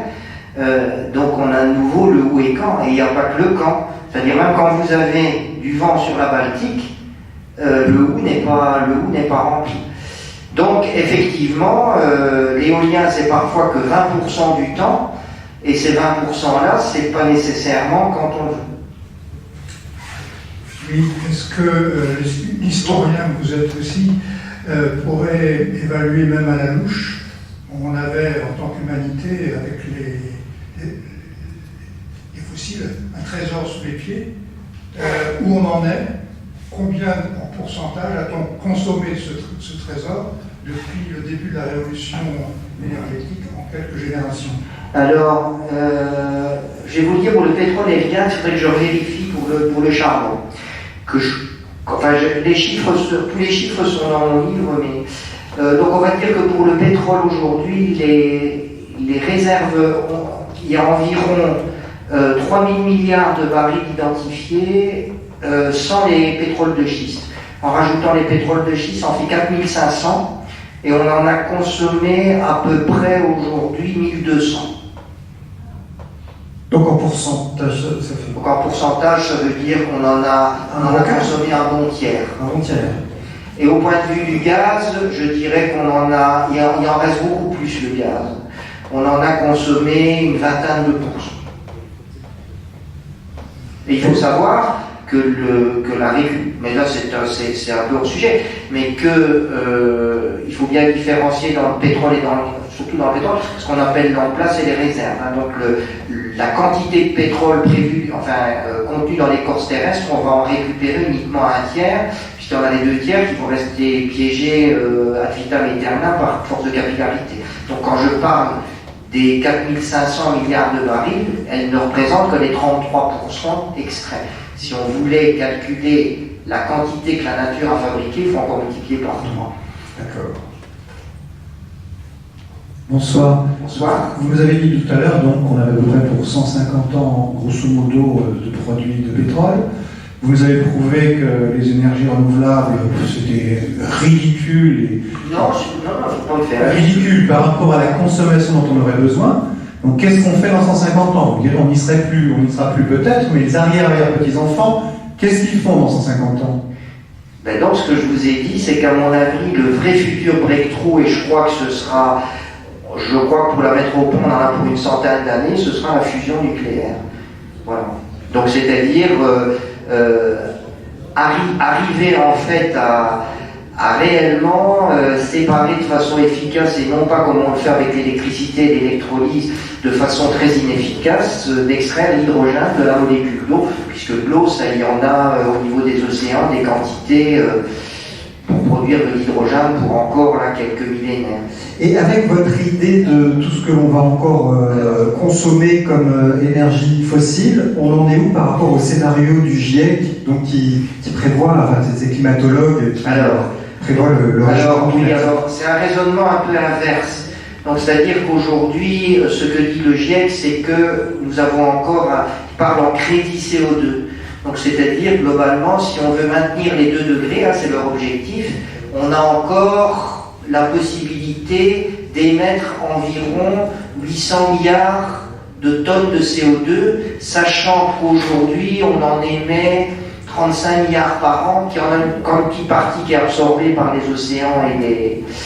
Allez, mais donc on va être pessimiste et donc diviser 800 par 35. Vous voyez que dans 20 ans, en continuant comme ça, on a consommé notre crédit. Voilà. Et donc en fait, ce que dit le GIEC, quand je parle de mes 150 ans, c'est que donc on va, si on suit le schéma du GIEC, ça veut dire que globalement, on va laisser dans le sous-sol 60% des réserves fossiles qu'on pourrait exploiter. Mais du coup, on comprend ce que l'on se disait en tout début de rencontre avec cette notion d'intensité énergétique, où vous disiez la solution, c'est là où on consomme avec des rendements faibles l'énergie, il faudrait apprendre à la consommer, ou en tout cas avoir les capacités de la consommer beaucoup moins... C'est-à-dire que quand je fais le raisonnement de la durée des fossiles, c'est à la consommation actuelle, mais ce que je vous ai dit, et je vous ai donné l'exemple de la consommation des voitures, on peut parler aussi des bateaux, on peut aussi parler des camions. On a la possibilité par la technologie, mais aussi par le comportement, de réduire fortement la consommation. Par exemple, je vais vous poser une question. Est-ce que vous vérifiez la pression de vos pneus une fois par semaine? Non? Bon parisien, on va à pied. Oui, c'est encore mieux. Oui, donc on ne vérifie pas la pression des chaussures. Oui, enfin bon. Non. Ne répondez pas. Ceux qui prennent leur voiture ont dit effectivement qu'ils Tout simplement, il faut savoir en vérifiant vos pneus comme on le fait, comme moi je le fais une fois toutes les lunes, on roule avec des pneus sous-gonflés et on consomme entre 2 et 3 litres au 100 supplémentaires. Donc vous voyez, ça c'est tout simple, de réduire sa consommation en vérifiant la pression de ses pneus régulièrement. Et ces aspects comportementaux, je veux dire, j'en ai pas parlé ici, mais j'en parle un petit peu dans mon livre. À tout instant, toute action que vous faites, si vous réfléchissez, vous pouvez économiser beaucoup d'énergie. C'est aussi une solution de se déplacer à pied, évidemment. Alors, je viendrai de l'autre côté. Est-ce qu'il y avait des questions dans ce périmètre-là? Oui. Avec monsieur ici. Bonjour. Bonjour. 2 questions et demie peut-être. Mais petite, vous avez dit que les batteries produisent du CO2. Je n'ai pas compris comment. Deuxième, je vous dis les 3, les barrages, quel est le rendement quand on remonte l'eau pour fabriquer de l'électricité? Combien il faut d'électricité pour fabriquer de l'électricité? Alors, donc d'abord les batteries. On va faire la troisième pardon. troisième, c'est par rapport à la question de la décentralisation. Et la décentralisation, ce que vous avez dit aussi, n'empêche pas les pics de consommation et les besoins d'électricité. Donc la décentralisation n'empêche pas qu'il y ait une limite à ne pas dépasser par rapport aux renouvelables. Est-ce que c'est vrai ou pas? Si vous pouvez éclairer. Alors, vous les avez toutes dans l'ordre? Oui, c'est bon. Alors, donc les batteries, c'est la fabrication des batteries. Donc, pour fabriquer une batterie, vous avez besoin notamment de métaux rares, essentiellement du lithium et du cobalt. D'ailleurs, le cobalt, pour la petite histoire, il y en a 60% de la production mondiale de cobalt vient de la République démocratique du Congo. Je n'aime pas faire de l'émotionnel en matière d'énergie, mais c'est exploité avec l'exploitation des enfants dans des conditions absolument épouvantables.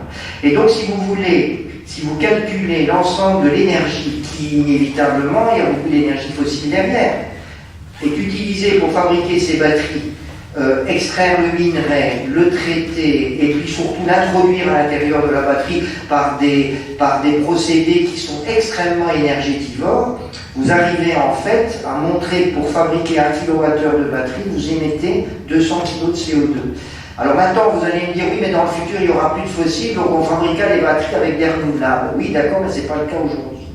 Et donc ça veut dire que la batterie, avec les mécanismes de production actuels, dans les pays où c'est fabriqué, c'est-à-dire essentiellement encore une fois en Chine, où on utilise de l'électricité charbonnière, chaque fois que vous émettez une batterie, chaque fois que vous fabriquez une batterie, vous émettrez beaucoup de CO2. Alors c'est vrai que quand elle est chez nous, nous on n'émet pas de CO2, mais la planète, le CO2 n'a pas de frontières, donc on émet le CO2. Alors, rapidement sur les deux autres, il y avait le rendement quand on refait monter de l'eau. Le rendement, pour faire remonter de l'eau, c'est comme quand on la fait descendre. La pompe va consommer un peu plus d'électricité, mais c'est quand même relativement un bon rendement. Et de toute façon, la remontée des eaux d'un barrage, elle est pratiquée avec ou sans électricité surabondante, puisque quand vous n'avez pas de pluie, il faut bien la remonter du lac puisque vous avez toujours un lac supérieur et un lac inférieur.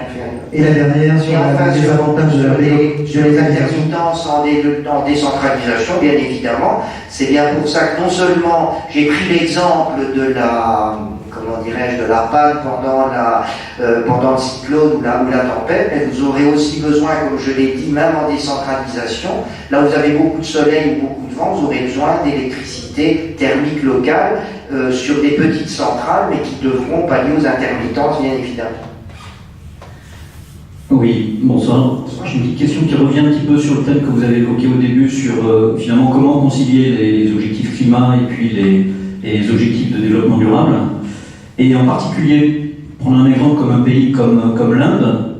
Aujourd'hui, je crois qu'en moyenne sur la Terre, on est à 5 tonnes par habitant d'émissions de CO2 en moyenne, hein, un peu plus 7. Voilà, 7. Par habitant, hein. Oui. L'Inde est très en dessous de 1.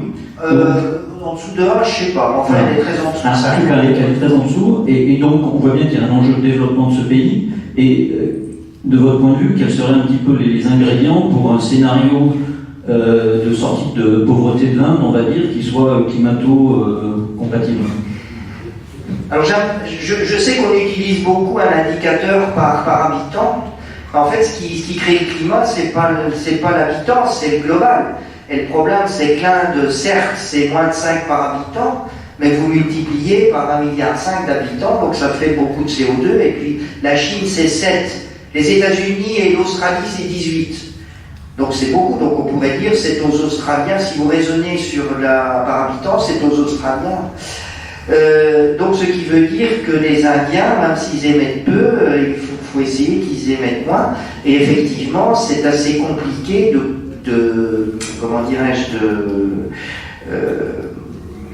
on revient au syndrome du pauvre, c'est-à-dire est-ce que nous sommes prêts ou pas à finalement mettre au pot de l'argent pour faciliter à la fois le développement d'un pays comme l'Inde sans qu'il émette trop compte tenu de son nombre d'habitants. Donc il y a le problème des émissions d'un côté, mais il y a le financement de la transition de l'autre. Le coût de la transition, c'est 2 000 milliards d'euros par an, donc, et essentiellement 70 à 80% pour les émergents. Donc les 100 milliards d'euros de la COP21, je vous le dis franchement, c'est une aumône qui ne sert à rien. Allez, une question ici. Je vais me répéter parce que sinon je vous vois. Bonsoir. Bonsoir, merci pour votre intervention. Je vous en prie, c'était très intéressant. Vous connaissez bien le sujet des chiffres. Néanmoins, ça m'a suscité chez moi un certain nombre de questions et de remarques. Je vais essayer de faire très vite. Premièrement, votre livre s'appelle Croissance, énergie, climat, je crois. Et vous ne parlez absolument pas de croissance et vous ne remettez pas du tout en cause cette question-là. Donc, j'aimerais bien vous entendre parler de ça. Oui. Deuxièmement, le présentateur, je vais le nom, excusez-moi, a refusé de vous faire le procès d'avoir passé 30 ans dans l'industrie pétrolière au départ dans votre carrière. Je pense que je suis d'accord pour dire qu'on ne peut pas vous faire ce procès-là. Néanmoins, on remarque tout de même que vous avez un certain nombre de biais. Petit exemple, vous avez parlé du lobby écologiste qui a poussé un certain nombre de choix énergétiques en Allemagne. Vous n'avez pas parlé du lobby gazier qui a poussé un certain nombre de choix en Angleterre. Le nucléaire aussi. Oui, d'ailleurs vous avez normalement parlé de nucléaire, ça m'a étonné. Quelques petites remarques assez rapides. Vous n'avez pas beaucoup parlé de biogaz, j'aimerais bien savoir ce que vous en pensez, la méthanisation, etc. Vous avez... Oui, excusez-moi. Ouais. Vous avez parlé de biocarburants. Alors, je suis d'accord avec vous pour dire que les premières générations de biocarburants sont assez critiquables. Néanmoins, on a fait beaucoup de progrès. Vous ne parlez jamais de baisse de consommation. Alors, sur votre exemple de 600 éoliennes par an, pour remplacer les centrales nucléaires, il faut aussi prendre ça en considération. Baisse de consommation énergétique, en général. Ah si, je vous ai dit que c'était le premier levier. Oui, tout à fait, même. Oui. Oui, excusez-moi. Bon, en tout cas, j'avais une autre question, mais ça va. Vous avez soulevé plusieurs questions intéressantes. Alors, la croissance, vous en parlez dans votre livre, c'est vrai qu'on n'en a pas beaucoup parlé. On n'en a pas beaucoup parlé. Alors, c'est assez intéressant avec une toute petite anecdote.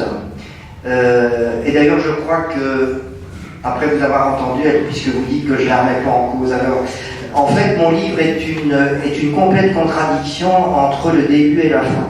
Puisque je vous explique au début, en partant de la conquête du Graal d'ailleurs, que le Graal de l'homme, de la femme moderne, c'est la croissance à 3%. J'explique que la croissance est une invention récente, puisque avant la révolution industrielle, la découverte de la machine à vapeur, il n'y a pas eu de croissance. Le PIB mondial n'a pratiquement pas évolué entre Jésus-Christ et le milieu du 19e siècle. Il y a même eu des périodes de récession très marquées pendant les guerres de religion et pendant les grandes épidémies du 14e, 15e et 16e siècle. Et puis après, aujourd'hui, depuis la fin du deuxième conflit mondial, on a fait 3% de croissance par an en multipliant le PIB mondial par 10. Et donc, j'arrive à la fin en montrant en fait que finalement, je pense que c'est une anomalie de l'histoire. Je dirais que sur le court terme, si vous connaissez les deux économistes qui s'opposent, Schumpeter et Malthus, sur le court terme, je suis très schumpeterien et sur le long terme, je suis en fait très malthusien. Et sur la notion de croissance, j'ai une petite anecdote assez intéressante parce que j'ai vécu quand j'étais lors de ma dernière expatriation au Kazakhstan. Et la suivante. Prenez un Égyptien en l'an moins 2000 avant Jésus-Christ, et dans votre grande générosité, vous allez lui octroyer 1 mètre carré de surface habitable, c'est pas beaucoup. Hein. Et puis vous lui octroyez toujours à votre grande générosité 3% de croissance par an, et je vous demande quelle est sa surface habitable aujourd'hui après 4000 ans. Alors, je vais faire vite et répondre à la question. En fait, prenez le temps de donner l'exemple, parce qu'effectivement, c'est la conclusion de votre livre, et il est très parlant. Voilà. Et donc, en fait, vous arrivez à ce chiffre aberrant. Donc c'est 1,03 exposant 4000, hein, vous pouvez faire le calcul, c'est très facile, ce qui fait 10 exposant 51 mètres carrés, sachant que l'univers observable est de 10 exposant 49 mètres carrés. Donc ce qui signifie que la croissance économique à 3% sur des longues périodes, ça n'a aucun sens au moins mathématique, et que rapidement, donc là je crois que je vais vous convaincre, d'après ce que j'ai pu comprendre de la question, il faudra effectivement trouver autre chose. Et d'ailleurs, je vous conseille de lire un livre que je suis en train de lire et qui est très bien, d'un économiste américain qui s'appelle Tim Jackson, qui s'intitule « Prospérité sans croissance ». Et ils disent quoi chez Total quand vous leur dites que la croissance a ses limites et qu'on n'ira pas jusqu'au ciel? Je le dis pas. Bon. Il y avait d'autres questions dans l'intervention. Le biogaz, c'est vrai qu'on n'en a pas parlé. Ah oui, alors le biogaz, si j'aime pas trop les biocarburants, vous avez raison que quand je parle de l'inefficacité des biocarburants, je parle surtout des biocarburants de première génération, donc c'est-à-dire là où on utilise la partie noble de la plante. Aujourd'hui, on essaye de fabriquer des biocarburants avec les parties non nobles, donc c'est les feuilles et les tiges essentiellement. Et quant au biogaz, oui, c'est une bonne solution. En fait, on ne fait que répéter ce que fait la nature, hein, donc c'est-à-dire qu'on utilise des bactéries qui vont se nourrir de déchets et recracher du méthane, et puis on brûle le méthane localement. Cela étant, est-ce que c'est neutre ou pas sur le plan CO2? On brûle le méthane qu'on va brûler est tout à fait identique au méthane qu'on va extraire de l'écorce terrestre. Alors ce qu'on dit, c'est que si on n'avait pas fait la méthanisation, elle se serait faite naturellement et le méthane serait parti dans l'atmosphère. Or le méthane est un gaz à effet de serre encore plus méchant que le CO2, donc il vaut mieux brûler le méthane que de le relâcher directement. Donc finalement, le bilan énergétique par rapport à ce qu'on aurait pu faire est meilleur. Donc le biogaz, oui, c'est une bonne solution. Il y avait aussi cette question un peu sur les différents lobbies qui s'affrontent. Alors, vous en nommez plusieurs dans votre livre. Vous dites notamment que le charbon a réussi à se faire oublier. On a l'impression qu'on n'utilise pratiquement plus de charbon. Ah, d'ailleurs, c'est bien simple. Quand j'ai remis mon livre à l'éditeur, il y a la responsable éditoriale qui m'a téléphoné et qui m'a dit écoutez, je suis quand même scié parce que je croyais qu'on n'utilisait plus de charbon sur la Terre, sur la planète. Alors qu'en réalité, c'est quand même 30%, c'est à peu de choses près, c'est la même chose que le pétrole. Et les lobbies charbonniers sont. Eh oui, le pétrole, il a beaucoup fait parler de lui, puisqu'on s'est battu depuis 40 ans, j'en parle d'ailleurs dans le dernier chapitre sur la géopolitique. La politique américaine au Moyen-Orient s'est articulée uniquement à partir de leur indépendance pétrolière, alors que le charbon, effectivement, vous savez, les grandes catastrophes charbonnières, elles sont un petit peu oubliées aujourd'hui parce qu'on n'exploite plus de charbon de chez nous, donc on considère qu'il a un peu disparu, mais il est vraiment bien présent, et les lobbies charbonniers savent bien utiliser ça fait pas longtemps. Et alors, vous, on l'a compris, hein, finalement, l'énergie fossile d'avenir pour vous, celle qui est la plus vertueuse, même si c'est le gaz.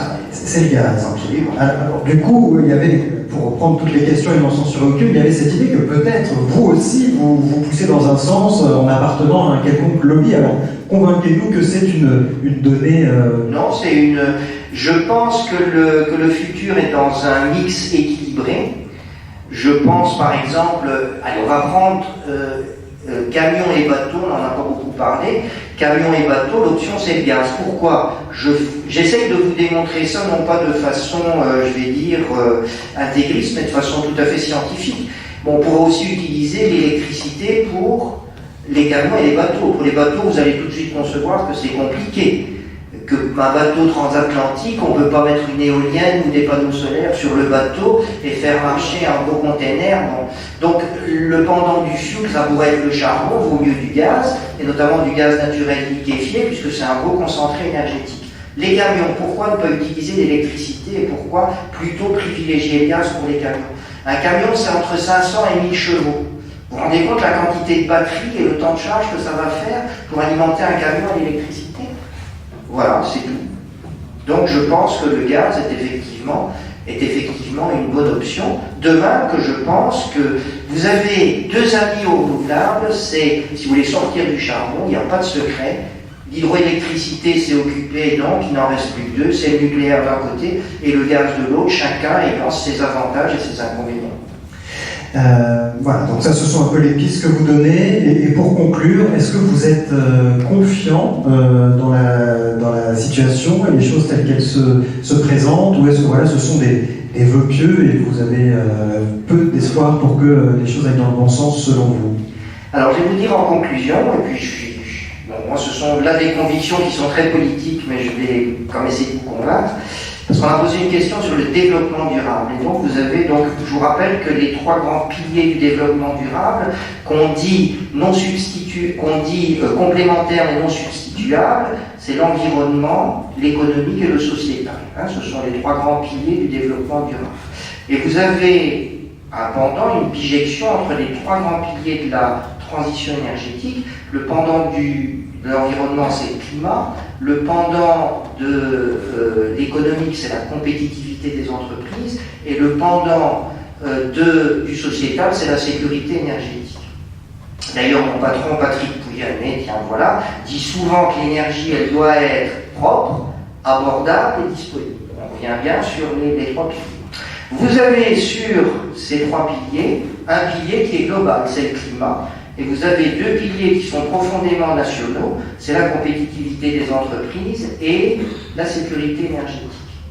Et donc, moi, ce que je considère, c'est que plus vous allez vous intéresser et hypertrophier les deux piliers nationaux, plus vous allez réduire le pilier climat. Et c'est comme ça que je conclurai, c'est que pour moi, le plus grand ennemi de la transition énergétique et de la problématique climatique, ça n'est pas le gaz, ça n'est pas le pétrole, ça n'est pas le charbon, c'est le nationalisme. Voilà, merci.